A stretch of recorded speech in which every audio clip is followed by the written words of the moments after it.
قرآن حکیم نے بھی سورہ آل عمران کے آخری رکوع میں ذکر کو سب سے پہلے اور سب سے اہم عامل کی حیثیت سے شمار کیا.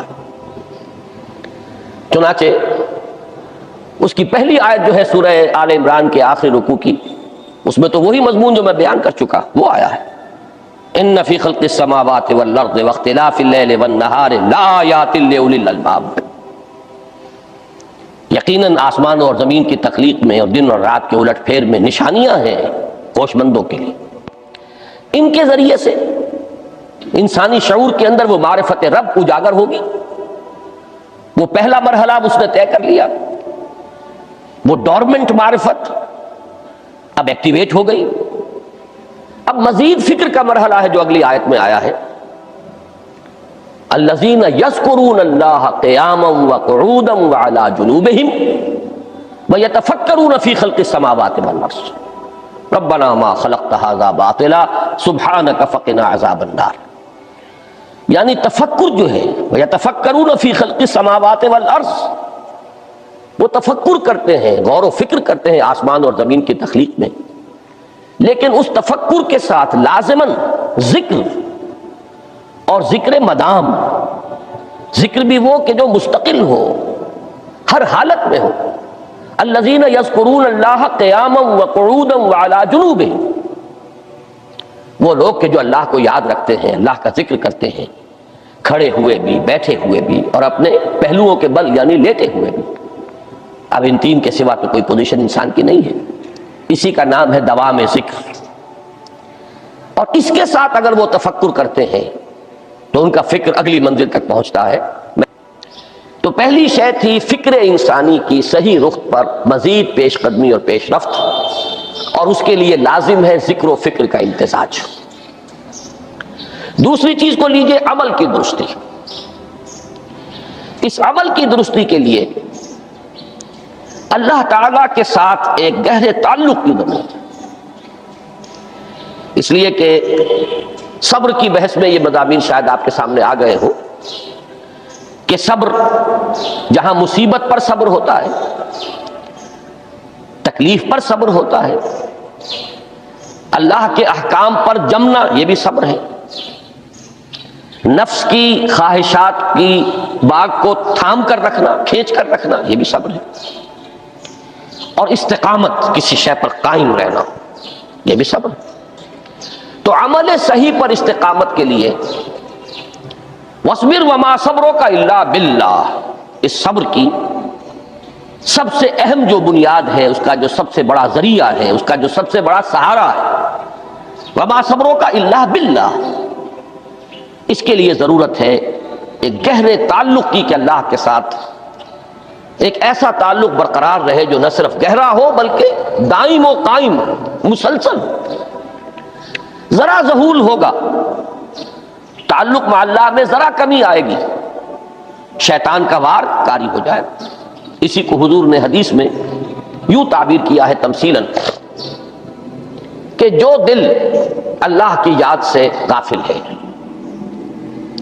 اس پر، فارسی کا وہ مقولہ بھی ہے کہ خانہ خالی را دیو میں گیرت، گھر خالی رہے تو جنات اس پر دیو جو ہے آ کر قبضہ جما لیتے ہیں. تو خانہ قلب جو ہے اگر یاد خدا بندی سے خالی ہو گیا تو شیطان ابلیس لعین اپنی تھوتنی ٹکا دیتا ہے. یہ لفظ آتا ہے سور کے منہ کے لیے تھوتنی، جس طرح اس کا نکلا ہوا سا منہ ہوتا ہے آگے، تو یہ لفظ استعمال کیا گیا کہ وہ اپنی تھوتنی انسان کے دل پر جما کر اور پھوکے مارنی شروع کر دیتا ہے. السلام علیکم ناظرین، ڈاکٹر اسرار احمد کو مزید بیان سننے کے لیے ہمارے یوٹیوب چینل کو سبسکرائب کریں، لائک کریں، بیل آئیکن پریس کریں. شکریہ. تو شیطان کو موقع ہی تب ملتا ہے جب انسان کے تعلق مع اللہ کے اندر کمی ہو، وہ خانہ بالکل خالی ہو گیا ہو یا اتنا ضعیف ہو گیا ہو کہ کل عدم ہو جائے، گویا کہ نہیں. تیسری چیز کی طرف آئیے، روحانی ترقی. روحانی ترقی کے لیے میں ایک اصطلاح کے سامنے لا رہا ہوں. اس سے مراد کیا ہے؟ روحانی ترقی کے لیے ہماری دینی اصطلاح ہے تقرب الی اللہ، اللہ سے قریب تر ہوتے چلے جانا. اس پر میرا کتابچہ بھی ہے، تقرب اللہ کے دو مدارج، دو درجے، جو در حقیقت ایک حدیث نبوی علیہ الصلوۃ والسلام ہی پر مبنی ہے کہ حضور نے ایک درجہ قرار دیا ہے تقرب بالفرائض، فرائض کے ذریعے سے انسان اللہ کا قرب حاصل کرے، ایک ہے تقرب بالنوافل، نوافل کے ذریعے سے اللہ کا قرب حاصل کرے۔ ان میں کیا نسبت و تناسب ہے، اہمیت کے اعتبار سے کون بڑھ کر ہے، بلندی کے اعتبار سے کون بڑھ کر ہے، یہ تمام مسائل میں نے اپنی اس تقریر میں بیان کیے تھے جو اس کتابچے میں شائع ہوئی ہے۔ اس وقت میں اس کی تفصیل میں نہیں جا رہا، صرف یہ تذکرہ اس لیے کر رہا ہوں کہ جن کو بھی خواہش ہو جائے وہ اس کا مطالعہ کرے۔ ہماری اس وقت کی گفتگو سے وہ کتابچہ اس جگہ پر منسلک ہوگا۔ تو تقرب اللہ، یہ تقرب کوئی فزیکل فینومینن نہیں ہے، جسمانی یا مادی مسئلہ نہیں ہے۔ اللہ سے قرب یہ نہیں ہے کہ کوئی کروڑوں میل کا فاصلہ ہے، اب ہمیں کوئی رسی پر چڑھنا ہے اوپر بڑی محنت اور مشقت سے، فصل تو ہے ہی نہیں، فاصلہ ہے ہی نہیں، بعد ہے ہی نہیں۔ نحن اقرب الیہ من حبل الورید، ہم تو انسان سے اس کی شہرگ سے بھی زیادہ قریب ہیں۔ ہوا معکم اینما کنتم، وہ تو تمہارے ساتھ ہی ہوتا ہے جہاں کہیں بھی تم ہو، بس صرف یہ کہ تمہاری توجہ نہیں ہوتی، تم اور چیزوں میں مشغول و مصروف رہتے ہو، تم ہماری طرف دھیان ہی نہیں دیتے، تم ہماری طرف متوجہ ہی نہیں ہوتے۔ ہم تو مائل بے کرم ہیں، کوئی سائل ہی نہیں، راہ دکھلائیں کسی رہنما منزل ہی نہیں۔ انسان جب متوجہ ہو جاتا ہے اور بڑھتا ہے، آگے پیش قدمی کرتا ہے روحانی اعتبار سے، تو یہ ہے در حقیقت تقرب اللہ، اور اسی کو ہم کہیں گے روحانی ترقی۔ اب ان تین چیزوں کو اگر آپ نے ذہن میں جما لیا، پھر میری بات کی ترتیب اس کو ذہن میں قائم کیجئے۔ ہم چلے کہاں سے کہ دین کے ساتھ اصل مناسبت فلسفے کی نہیں، حکمت کی۔ نمبر 2، حکمت قرآنی کا پہلا اور اہم ترین اور بنیادی مسئلہ معرفت رب کا حصول ہے، اس کا نتیجہ شکر خدا بندی ہے، اس کا ذریعہ آیات آفاقی، آیات انفسی، اور سب سے بڑھ کر آیات قرآنیہ ہیں جو الذکر ہے، جو تذکرہ ہے، جو ذکرہ ہے۔ لیکن اس پہلے مرحلے کو اگر کوئی انسان بفضل ہی تعالی، اللہ کے فضل و کرم سے طے کر لے، اب اس کے سامنے تین مسئلے ہیں۔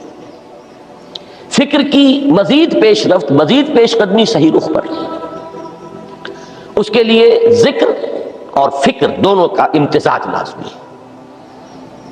فقر قرآن اختلاط ذکر و فکر۔ الذین یذکرون اللہ قیاما وقعودا وعلی جنوبہم ویتفکرون فی خلق السماوات والارض۔ دوسری شے عمل کا درست رہنا، نہ افراط و تفریط ہو، عدم توازن ہو، نہ انسان نفس سے مغلوب ہو جائے، نہ انسان جذبات کی رو میں اندھا ہو جائے، نہ انسان ماحول سے مرعوب ہو کر متاثر ہو جائے، صحیح رخ پر اس کا عمل۔ نمبر 3، روحانی ترقی، جو اصل حاصل ہے، جو اصل مقصود ہے۔ نمبر 2 چیز کے لیے تعلق مع اللہ ضروری، نمبر 3 کے لیے تقرب اللہ ضروری۔ اب غور کیجئے، ان تینوں چیزوں کا بڑا گہرا تعلق ہے نماز کے ساتھ۔ ان تینوں کے لیے ستون کی حیثیت نماز کو ہے، لہذا ایمان کے بعد یا معرفت رب کے بعد حکمت دین کا اہم ترین مسئلہ نماز، صلاۃ۔ اس لیے کہ ایک طرف یہ انسان کو اللہ کے ساتھ ایک گہرے تعلق کا ذریعہ فراہم کرتی ہے، اپنے تمام مصروفیات میں سے، ان مشغولیتوں میں جن میں گم ہونے کا خدشہ ہوتا ہے، نکلو۔ 24 گھنٹے کے معمولات میں سے کم 5 مرتبہ تو لازماً نکلو، اور اپنے آپ کو ذرا، اپنے حواس کو بھی، اپنی باطنی کیفیات کو بھی ذرا تازہ کرو۔ اگر کوئی گندگی، نجاست، کسی طرح کی ناپاکی کا کوئی معاملہ ہے، طہارت حاصل کرو۔ طہارت سے تمہارے اندر روح کو بھی بالیدگی ہوگی، تمہارے حواس بھی تازہ ہوں گے، تم گویا کہ بحیثیت کل تمہاری ہستی چاق و چوبند ہو جائے گی۔ وہ کسل، وہ سستیاں، وہ جو ایک کثافتیں ہوتی ہیں، ان سب سے نجات حاصل کرو، اور اب اپنے رب کے حضور میں کھڑے ہو جاؤ، اس کے ساتھ اپنا عہد بھی تازہ کرو، اس کی اہم صفات کو بھی اپنے ذہن میں پھر مستحضر کرو۔ یہی وجہ ہے، دیکھیے میں نے جو آیات آپ کو شروع میں سنائی تھی، سورہ لقمان کی 2 آیتیں، پہلی آیت میں اس کا ترجمہ کر چکا، دوسری آیت وَلَقَدْ وَإِذْ قَالَ لُقْمَانُ لِابْنِهِ وَهُوَ يَعِظُهُ يَا بُنَيَّ لَا تُشْرِكْ بِاللَّهِ إِنَّ الشِّرْكَ لَظُلْمٌ عَظِيمٌ۔ اس کے بعد درمیان میں کچھ مضمون آ کر پھر وہ آیہ مبارکہ آئی، یا بنی اقیم الصلاۃ وامر بالمعروف وانہی عن المنکر واصبر علی ما اصابک۔ گویا کہ اہم ترین چیز، بنیادی ترین چیز، اللہ کو محض پہچان لینا کافی نہیں ہے، یاد رکھنا ضروری ہے۔ اللہ یاد رہے گا تو فکر صحیح آگے بڑھے گا، اللہ یاد رہے گا اور اس کے ساتھ ایک گہرا تعلق جو ہے برقرار رہے گا تو عمل درست رہے گا۔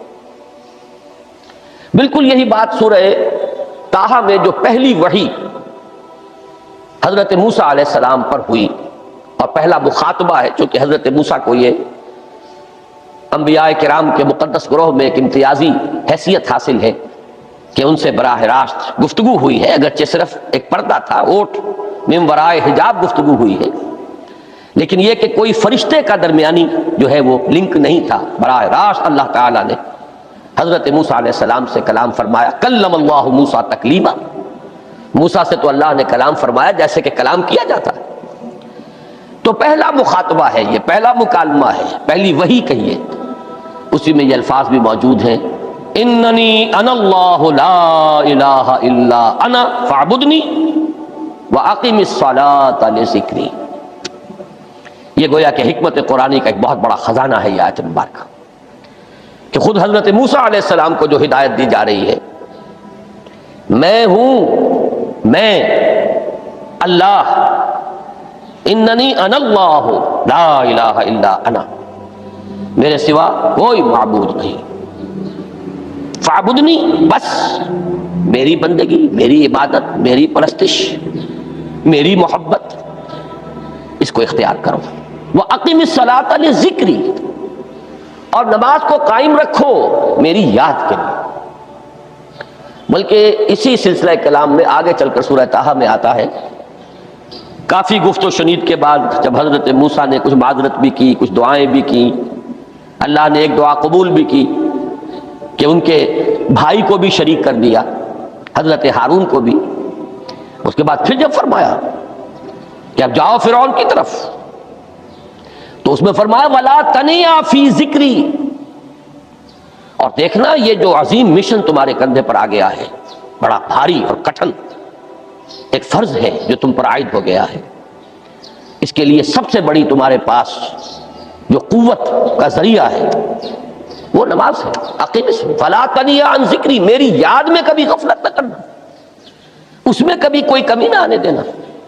جیسا کہ میں نے عرض کیا تھا کہ جیسے ہی وہ تعلق جو ہے کمزور پڑتا ہے یا منقطع ہو جائے معاذ اللہ، تو پھر انسان گویا کہ شیطان کے لیے ایک لقمہ تر بن جاتا ہے۔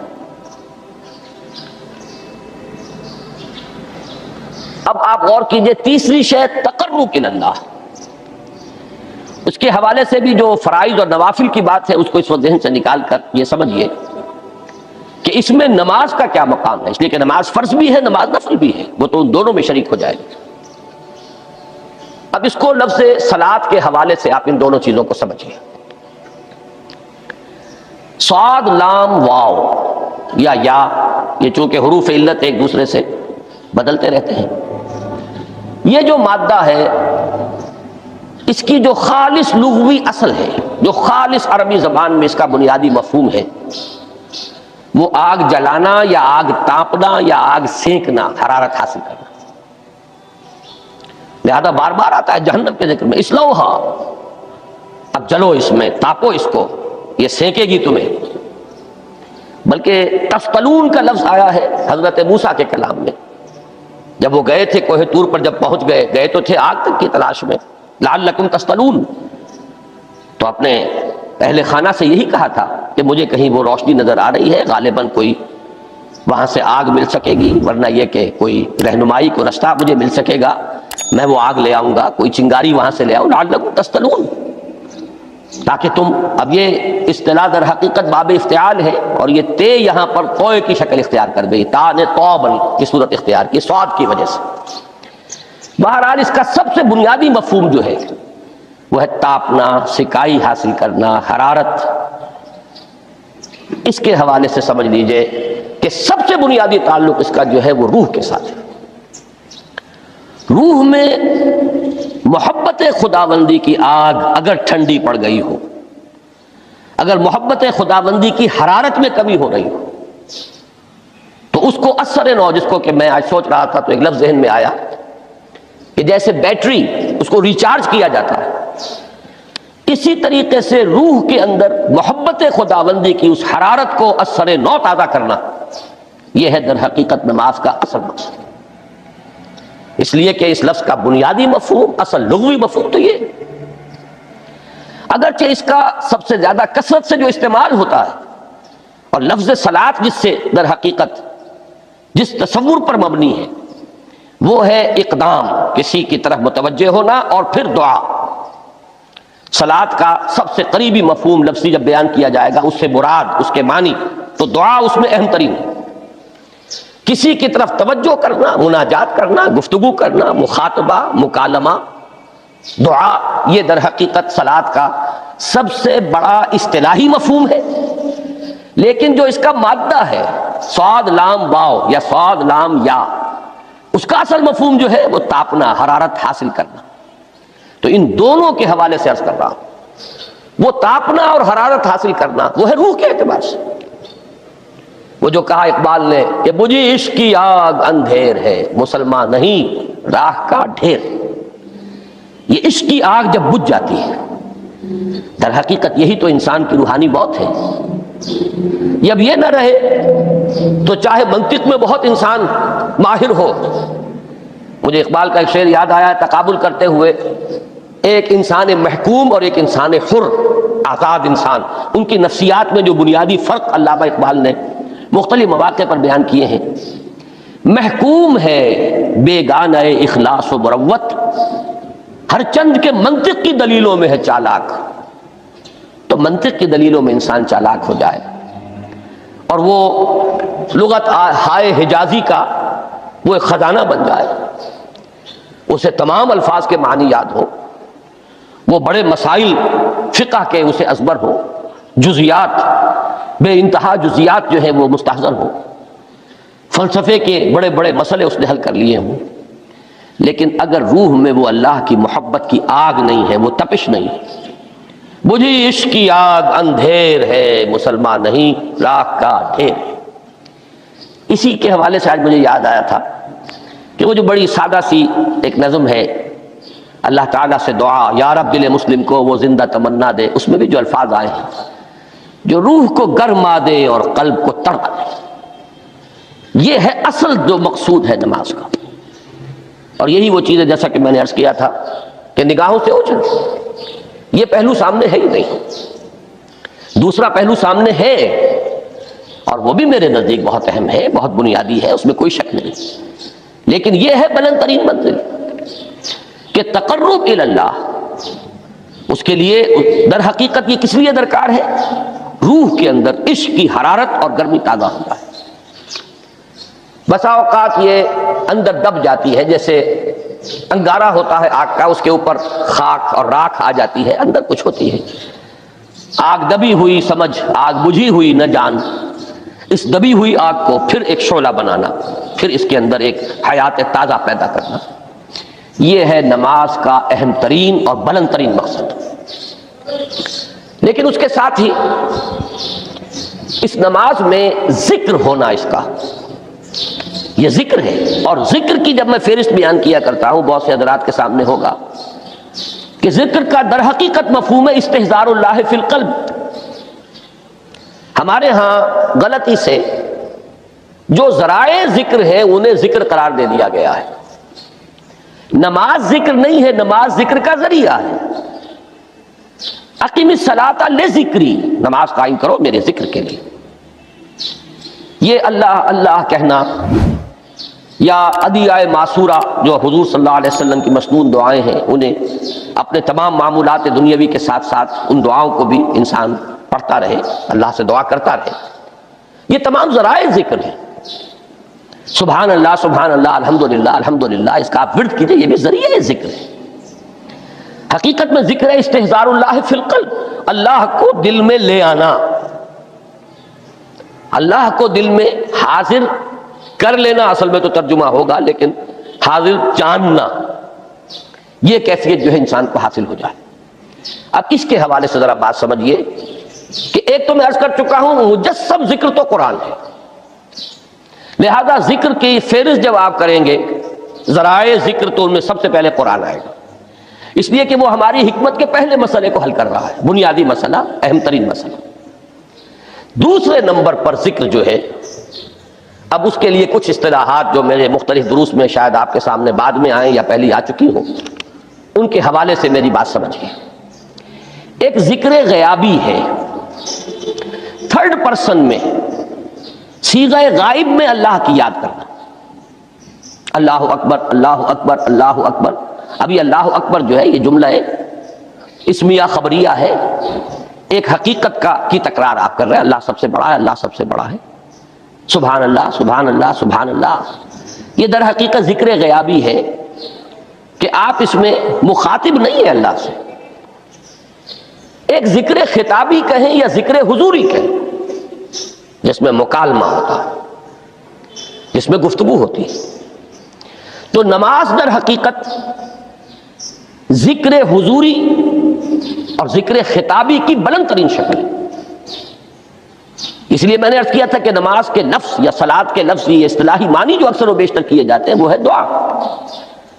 اور دعا میں ہوتا کیا ہے؟ مکالمہ ہے، مخاطب اے اللہ، اے میرے رب، اے پروردگار. پھر یہ کہ اس میں اقدام اور کسی کی طرف متوجہ ہونا. یہی وجہ ہے کہ افتتاح صلاۃ، نماز کو شروع کرنے کے لیے، ایک تو وہ الفاظ جو قرآن مجید میں آئے ہیں، انی وجہت وجہی للذی فطر السماوات والارض حنیفا وما انا من المشرکین. یہ ہے توجہ کا ارتکاز، بشرطے کہ یہ صرف الفاظ ہی نہ نکل رہے ہوں، واقعتاً یہ تعبیر ہو اس وقت کی انسان کی نفسیاتی کیفیت کی، کہ شعوری طور پر وہ فیصلہ کرتا ہے کہ اب میں منقطع ہو رہا ہوں، ہر چہار طرف سے اپنی توجہ کو ہٹا کر، ہر مسئلے سے اپنے آپ کو خالی و ذہن کر کے، یعنی ظاہری اور باطنی دونوں اعتبار سے میں اپنی توجہ کا ارتکاز کر رہا ہوں اس ذات کی طرف جس نے آسمانوں اور زمین کو پیدا کیا، اور بالکل یکسو ہو کر رہا ہوں. انی وجہت وجہی للذی فطر السماوات والارض حنیفا وما انا من المشرکین. اور دوسری وہ جو دعا جس سے ہم افتتاح کرتے ہیں اپنی نماز کا، دیکھیں اس میں خطاب کا کس قدر اہتمام. وہاں سبحان اللہ نہیں ہے، سبحانک اللہم، پاک ہے تو اے رب ہمارے، وبحمدک وتبارک اسمک وتعالی جدک. اب آپ غور کر رہے ہیں، یہ ہے تخاطب، براہ راست مخاطب ہونا ہو رہی ہے. تو سب سے پہلی بات تو یہ ہوئی کہ ذکر کی ایک شکل ہے ذکر غیابی، دوسری ذکر حضوری، اور ذکر حضوری یا ذکر خطابی کی بلند ترین منزل، بلند ترین اس کا ذریعہ نماز. اس کو ایک پہلو سے اور سمجھ لیجئے. سورہ فاتحہ جب پھر ہم پڑھتے ہیں جسے الصلاۃ کہا گیا ہے، جو لب لباب ہے، خلاصہ ہے، اس میں پھر تدریجاً غیاب سے حضور کی طرف پیش قدمی ہوتی ہے. الحمدللہ رب العالمین الرحمن الرحیم مالک یوم الدین، یہ ذکر غیابی ہے، اس میں ابھی خطاب نہیں آیا. یہ وہی جملہ اسمیہ ہے، کل تعریف اس اللہ کے لیے ہے جو تمام جہانوں کا پروردگار ہے، مالک ہے، جو رحمان ہے، رحیم ہے، جزا و سزا کے دن کا مختار و مالک ہے. اب یہ غیاب سے حضور کی طرف، ایاک نعبد و ایاک نستعین اہدنا الصراط المستقیم. یہ ہے وہ، اب پہلے ایک معاہدہ ہے، ایک اقرار ہے، اعتراف ہے، وعدہ ہے، اور پھر دعا ہے، استدعا ہے. کہ حضور نے فرمایا، یقول اللہ تعالی، اللہ یہ فرماتا ہے، اسی لیے اس کو حدیث قدسی کہیں گے. قسمت الصلاۃ بینی و بین عبدی نصفین، میں نے نماز کو اپنے اور اپنے بندے کے مابین آدھا آدھا تقسیم کر دیا ہے۔ اب یہاں تک تو جملہ ہے اللہ کا، یہ ہے حدیث قدسی۔ اب آگے جو ہے نریشن اس کی جو ہے حضور صلی اللہ علیہ وسلم کی جانب سے ہے، یعنی خبر دے رہے ہیں اللہ کی طرف سے ہی۔ ویسے تو تمام احادیث ہی گویا کہ ہم سمجھتے ہیں انسپائرڈ تو اللہ کی طرف سے ہی ہے، لیکن یہ کہ جہاں صراحت ہو کہ اللہ کہتا ہے وہ حدیث قدسی۔ تو یقول اللہ تعالی قسمت الصلاۃ بینی و بین عبدی نصفین، یہاں تک تو حدیث قدسی ہے۔ اب دوسری عام حدیث ہے، اذا قال العبد الحمد للہ رب العالمین یقول اللہ تعالی حمدنی عبدی، جب بندہ کہتا ہے الحمدللہ رب العالمین، پروردگار کہتا ہے میرے بندے نے میری حمد کی۔